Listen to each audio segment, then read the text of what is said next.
மேற்கு வங்கத்தில் பயணிகள் ரயில் மீது சரக்கு ரயில் மோதி விபத்துக்கு உள்ளானதற்கு பிந்தைய காட்சிகள் இவை. திரிபுராவின் அகர்தலாவிலிருந்து மேற்கு வங்கத்தின் சியால்டா நோக்கி சென்று கொண்டிருந்த கஞ்சன்ஜங்கா விரைவு ரயில் டார்ஜிலிங் மாவட்டத்தில் உள்ள நியூ ஜல்பைகுரி அருகே வந்தபோது அதன் மீது சரக்கு ரயில் மோதி விபத்துக்குள்ளானது. காலை 8:45 மணிக்கு இந்த விபத்து நிகழ்ந்ததாக ANI செய்தி முகமை குறிப்பிட்டுள்ளது. சரக்கு ரயில் மோதிய வேகத்தில் பயணிகள் ரயிலின் ஒரு பெட்டி சரக்கு ரயிலின் எஞ்சின் மீது ஏறியுள்ளதை பார்க்க முடிகிறது.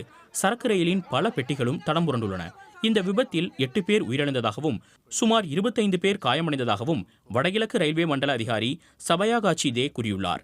காயமடைந்தவர்களுக்கு பெரிய அளவில் காயம் இல்லை என்றும் அவர்கள் அருகில் உள்ள மருத்துவமனையில் சிகிச்சை பெற்று வருவதாகவும் அவர் தெரிவித்துள்ளார்.